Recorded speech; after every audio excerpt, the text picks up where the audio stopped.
All right, so I want to start this new series, mini series rather, called Permission to Think: How Atheism Saved My Life. I've actually been thinking about this for quite a while. And what I want to do is just kind of pick different parts of my life that have been um, positively impacted by my journey into atheism, by my deconstruction, my deconversion, however you want to call it. But it's really going to be sharing both how superstition harmed me in certain areas and both how critical thinking, reason, critical thinking, critical thinking, reason, and skepticism has ultimately helped me, I feel, evolve into an increasingly better version of myself. And if you were able to catch the earlier video I did today, I did share a few areas that I felt that superstition kind of impacted in health wise, and that was social, cognitive, emotional, mental. Um, there was some more, but and so in sharing that video, I was actually sharing from my experience, and this is these are things I felt in real time. So today we're starting this new series, Permission to Think. Before we jump into it, I want to do two things. Of course, if you haven't liked the video yet, why don't you do me a favor and go ahead and do that now? And then also subscribe to the video and hit the notification bell so that way anytime we drop new content, you can get direct access to it. Make sure to share the video, comment on it if you have thoughts. I always love to hear your thoughts. And consider joining our Patreon community or our YouTube membership, which we now have, which allows, and you get emojis, emoticons, and stuff. I did a video on that too. But yeah, what I want to do to open this up, because today I want to talk about how superstition actually impacted my physical health. And so, in order to really tell this story, I'd like to open up with a video. So, I'm going to play this video while you're liking, subscribing, sharing, commenting, and engaging. I'll be right back. See, in this season in my life, I'm not trying to get what they have. I'm trying to get what God has for me. That's why the old church says what God has for me, it is, somebody shouted, for me. It's for me. I'm not trying to get what nobody else has. All right, that was a welcome back. That was a quick clip of me 10 years ago. That was 2014. Had to be around summer, spring or summer around that year, because by the end of that year, I was fully out of ministry in that capacity. Still working with different ministries, but just no longer as active because by that time I was an atheist. And even preaching that sermon, I was fully deconstructed, pretty much fully deconverted. I just hadn't gone as far as using the words yet. But that was me. That was actually the year that I became an atheist. At that time, I was over 580 pounds. Um, yeah, I was a big guy. I was a big guy, and I would love to say that it was a jolly good time, but it wasn't. I mean, I was always happy and stuff, but that was because I was delusional. And ignorance is bliss, and I was definitely ignorant to a lot of things. I wasn't a dumb guy by a long shot, but I have uh, I have no qualms with calling things that were as they were, and I was ignorant in a lot of areas. Um, so I was over 580 pounds. This was me in my superstitious days, in my religious days. Um, and and and it wasn't necessarily a shocker. I mean, it was a shocker that I was over 580. I remember finding that out and like, whoa, how did it get this bad? But I was heavy my whole life. I was a chunky kid. Had to buy clothes. My family had to get me clothes in the husky section. Which was very embarrassing. Sometimes they couldn't, and I wasn't that big, but it was just weird. So I was a husky kid. Yeah. And high school came, I still kind of stayed kind of husky. And then after high school, I blew up. I got even bigger and just kept getting bigger. and could never really figure out why. And that's always a theme among the superstitious, is that there are very natural things happening that you cannot figure out why they're happening, you know. Um, but I can figure those things out now. But the truth of the matter is that I was looking for spiritual and biblical reasons, you know, or solutions for weight loss. I really was.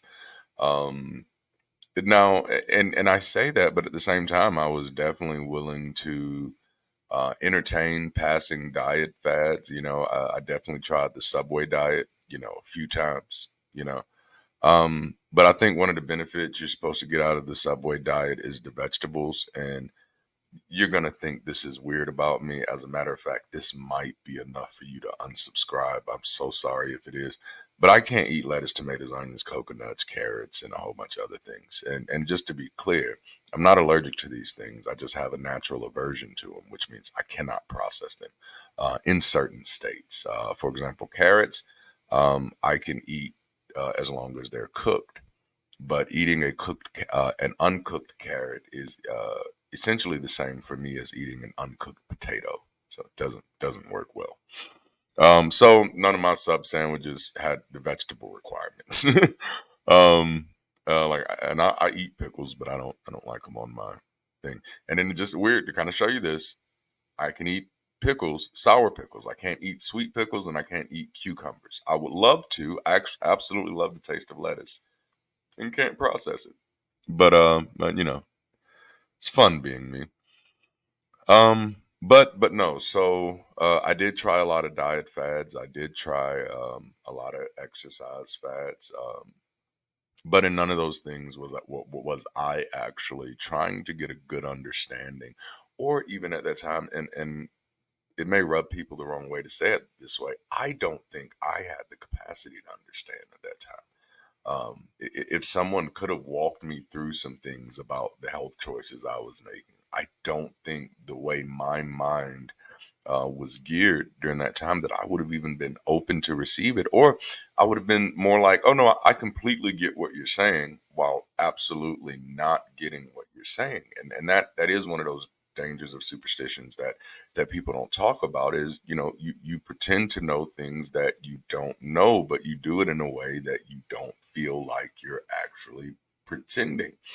And when you are, and this actually positions you to miss out on knowing what questions to ask and actually challenging what you do understand or don't understand. So I was definitely doing a lot of that when it came to my health. And ultimately, here I was, over 580 pounds, not going to any type of doctor regularly. My blood pressure at the time was through the roof. There were a few times um, that I had to go to the hospital. It wasn't anything major, but it should have been things that said, "Hey, maybe you need to, you know, revisit how you're living." And I know at its worst, it had gotten to the point where it was, you know, hard to breathe at times. You know, snoring like crazy at night, um, getting dizzy after walking a few steps. You know, it was just in a bad place. And but this was something that I wrestled with my whole life. I'd wrestled with my weight my whole life. There are plenty of times that I went on diets and thought I was losing weight, and then didn't lose weight. There are plenty of times that I fasted. You know, great weight loss strategy, right?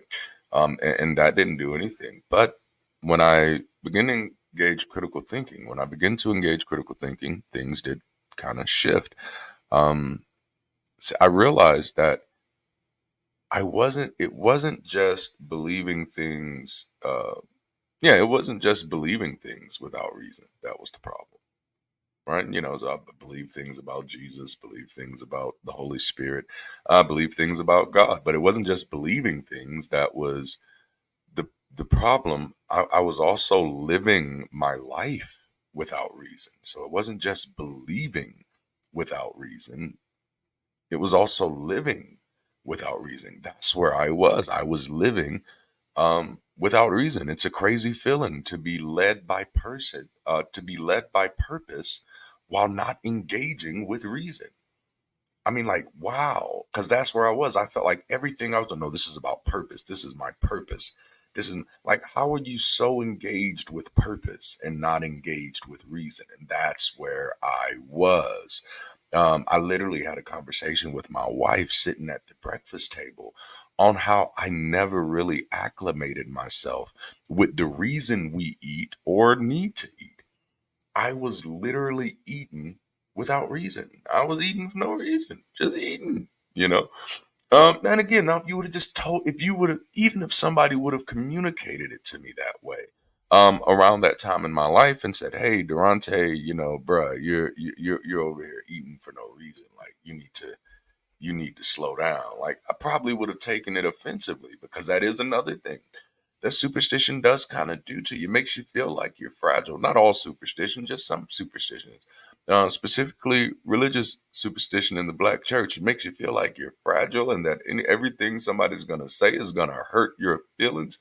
Like you're the thing that you're most terrified of is someone else feeling like they're better than you. And it's like, whoa, who the hell are you to be afraid of someone else being better than you? Like, wow, are you just out here killing it every day? Like, that is a weird thing to be like, they think they're better than me. So the fuck what? Like that's that if that is what's on your mind, that is not a healthy mental space. If your number one concern about engaging with other people is that you're afraid that they're going to judge you or that they're going to criticize you, then you are afraid of criticism. And if you are afraid of criticism, I don't care if you're afraid of negative criticism or positive criticism. If you're afraid of criticism, you're afraid of improvement. And that's why you see a major lack of personal growth in a lot of superstitious circles. But anyway, I was literally eating without reason. Right, I wasn't interested in understanding my own nutritional, dietary, or biological needs, and since I wasn't interested, I wasn't in tune with those type of things. It's an insidious trap of superstition to believe that you can do well in the natural world without critically engaging, adjusting, and adapting to the natural world. And so the more and more I begin to think on these things, and like I literally remember having this conversation with my wife because it was blowing my mind. I was like, wait a minute, I went through 13 years of, K through 12 education, 13 years of public education. And then I went through an additional 4 years to get my bachelor's degree. And throughout this entire process, this entire education journey, this entire academic process, I had not really engaged myself or even paid attention to the information that dealt with how my body operates, other than being, peculiarly interested in the sex education classes. Oh, you definitely want to know how the body operates there. But things that actually dealt with my living, my livelihood, my well being, wasn't concerned about, So there's some childishness in that, right? And then a word that I use sometimes, like savage, almost like barbaric, even. Um, it was very interesting. I started realizing that my three main drivers for eating were not necessarily the best drivers. And I'm not saying these are bad drivers, but they're not the best. And these are things that had led me to becoming immensely overweight. So one, I ate because of taste. So obviously it tastes good. I'm gonna eat it, right? Um, even to the point of, well, what if you're not hungry? But this is something that I like the taste of, so I'm gonna eat it. I like the taste of it. It's chocolate cake. Let's get some. And I don't even eat cake like that anymore. But taste. Pizza. Let's get pizza. So like my wife and I joke now because my wife has never been overweight or anything like that. But and it shows you this is not just a weight thing; it's a health thing. But we're both talking about like, man, we as individuals we could have eaten a whole box of pizza, and it's just like, for what reason though would you sit down? I'm not saying don't do it, but I am telling you to ask yourself for what reason. Now, I'm not one of those people who believe everything has to be so. If you want to eat a box of pizza every now and then, sure, go for it.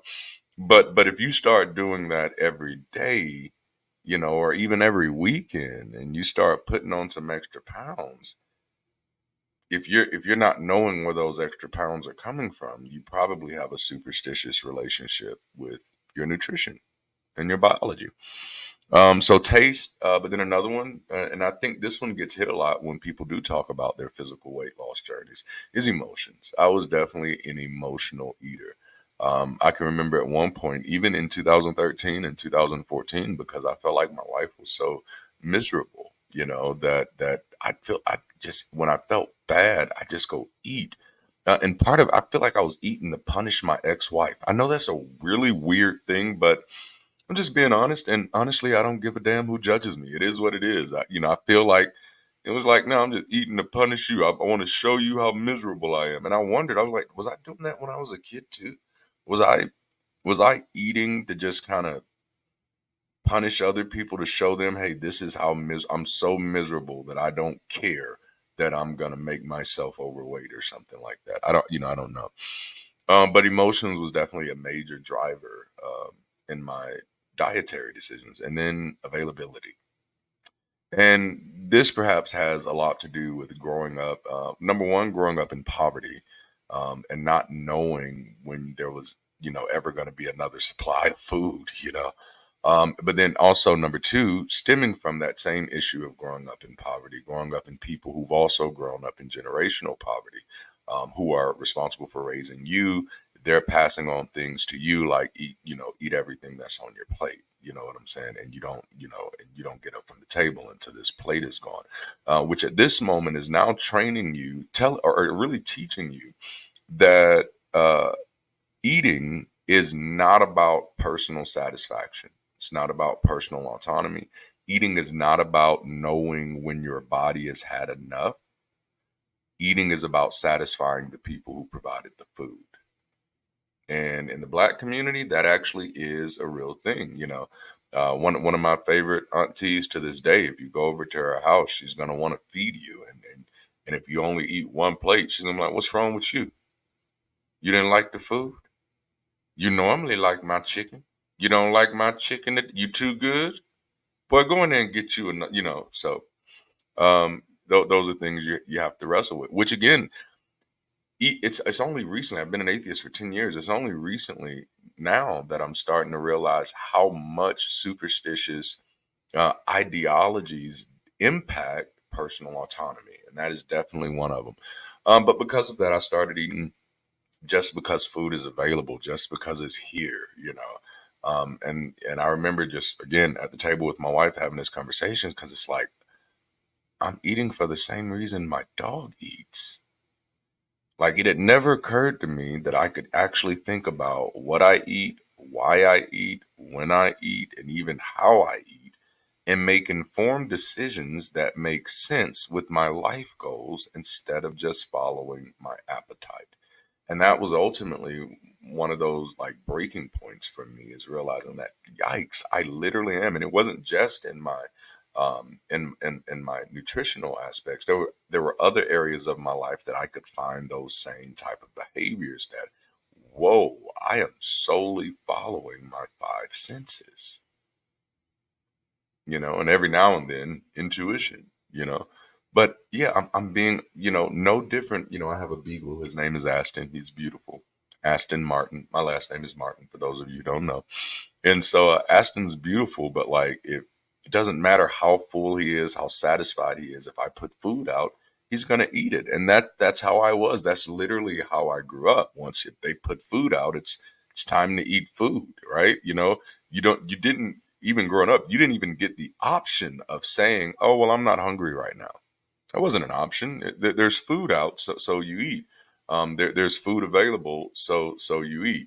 So I was those were driving my decisions: taste, emotions, and availability. And I'm not saying that those are horrible drivers by any stretch of the imagination, but I am saying that none of those drivers were backed by reason.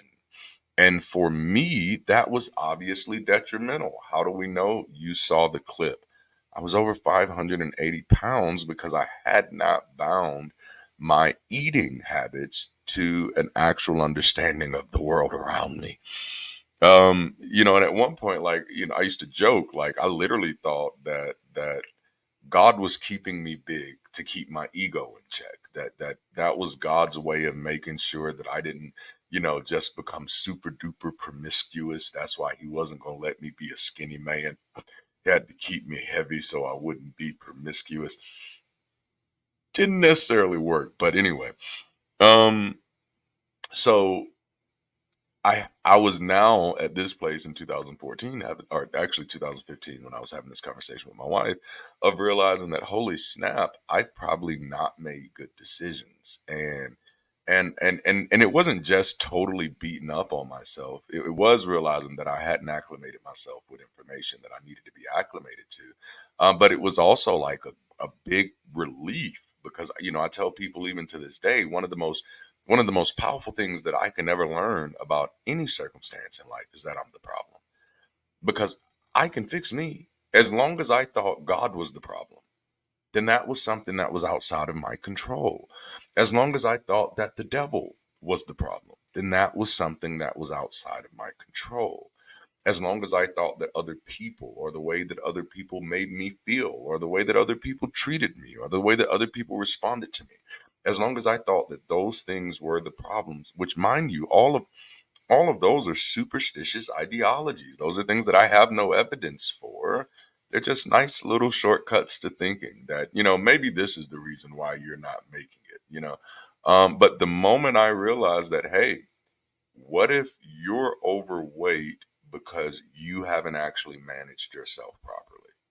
And it's like, God damn, maybe that's it. This whole time I didn't need some trendy diet plan, trendy pill.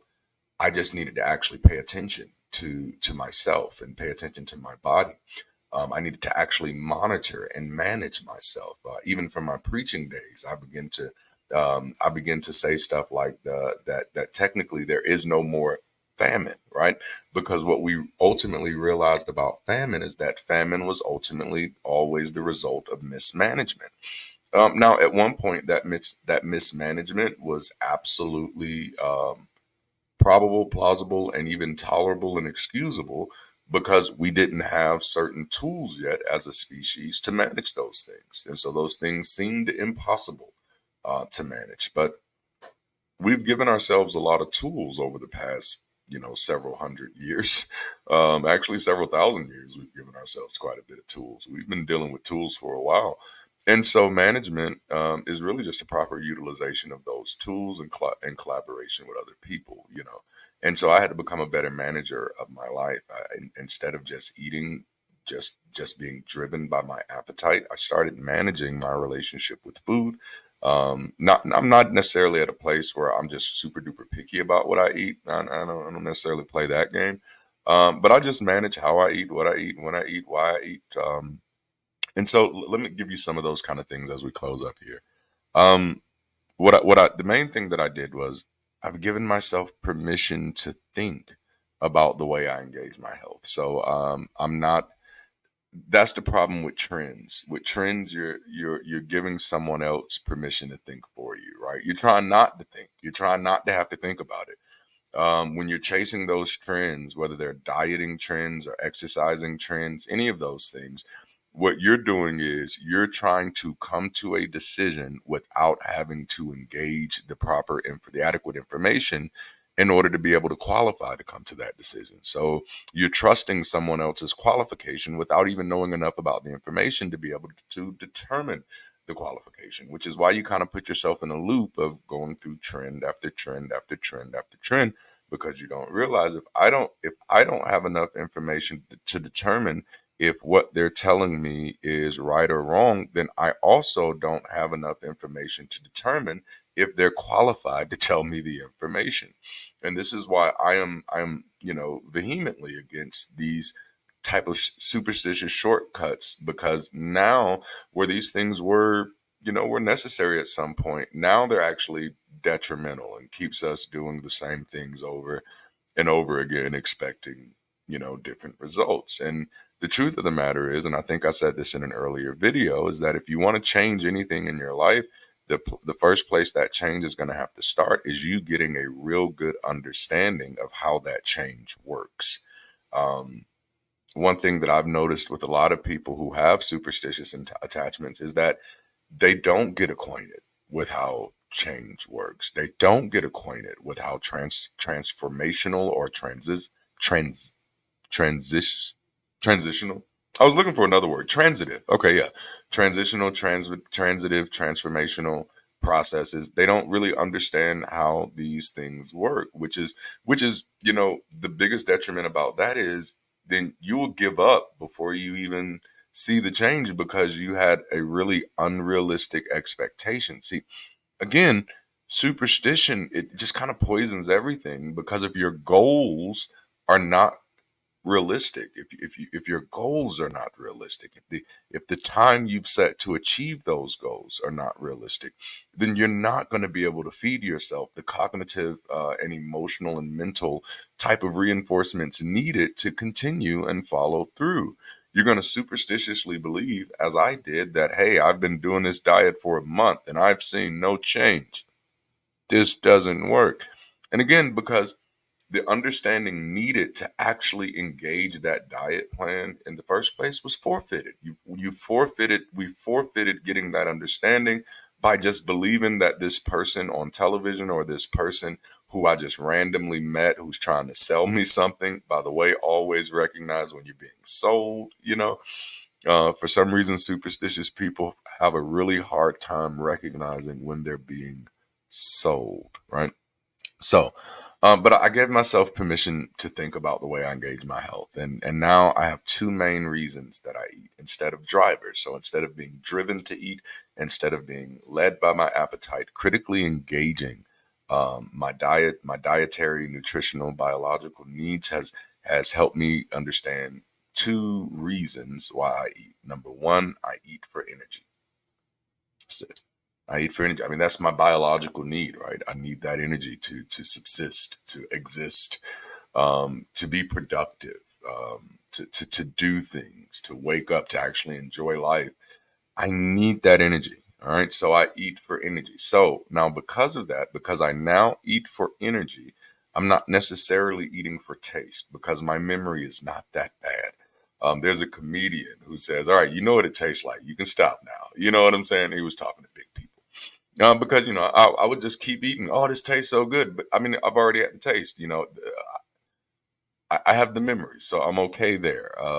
So I eat for energy, which means I no longer stuff myself to incapacitation. I don't get the itis anymore. I'm not eating 3 or 4 plates till I say, "Oof, I'm stuffed." I don't have to unbutton my pants after I eat. I mean, maybe once or twice when I get some wings or something. But no, I'm not saying it's a sin if you do. Like, here's the thing: like, whatever you want to do with your life, you do. I didn't want to be overweight. I didn't. I wasn't healthy for me, and I didn't want to do that. So that's one of the first things I changed, and I realized that I had been eating. I'd raised myself to eat till I'm full, as opposed to recognizing, or as opposed to eating to the point of recognition that I'm satisfied. I'm okay. That's all I needed. I'd also been raised to just eat when it's time to eat, as opposed to, actually kind of paying attention to my body and saying, well, am I actually hungry? Have I even exerted enough energy? Like since the last time I ate, what have I really done since the last time I ate that would actually induce any type of hunger? So I don't, we have all of these sociological qualms where you eat 3 times a day. I don't eat 3 times a day. I'm not against eating 3 times a day.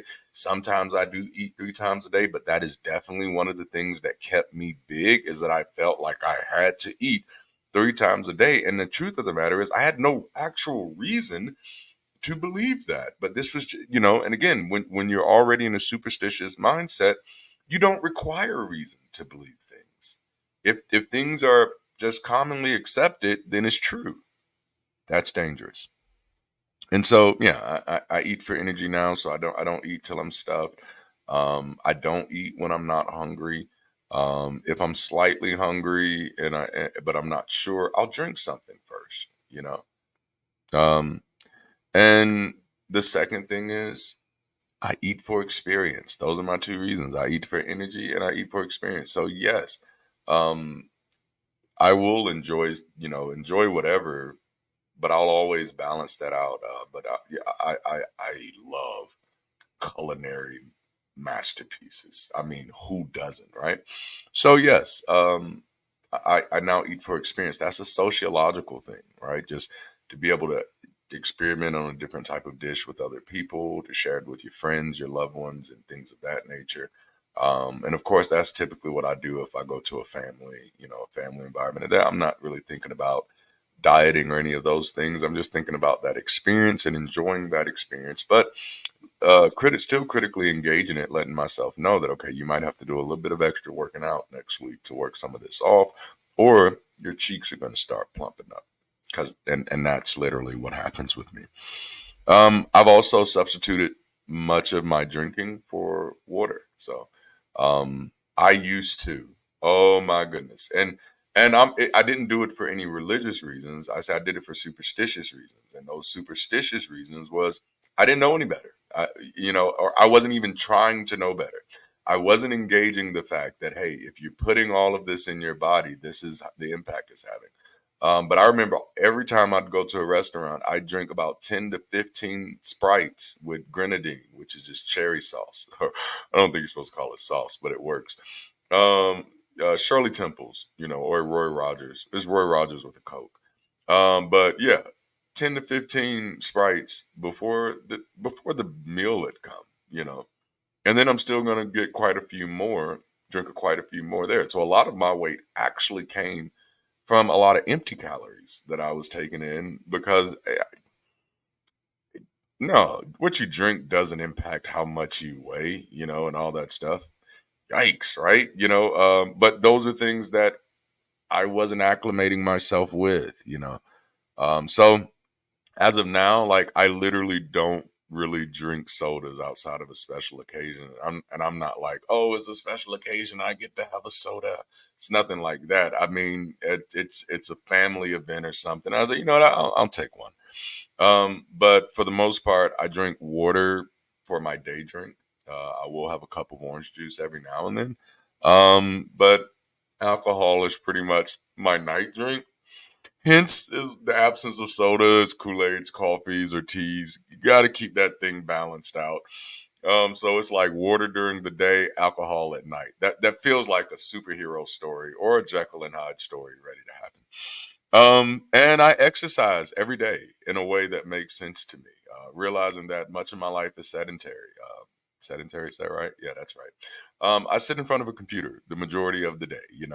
So even when I do these videos, I'm taking off for lunch or something from work, and I'm just gonna turn from one computer and turn to the other.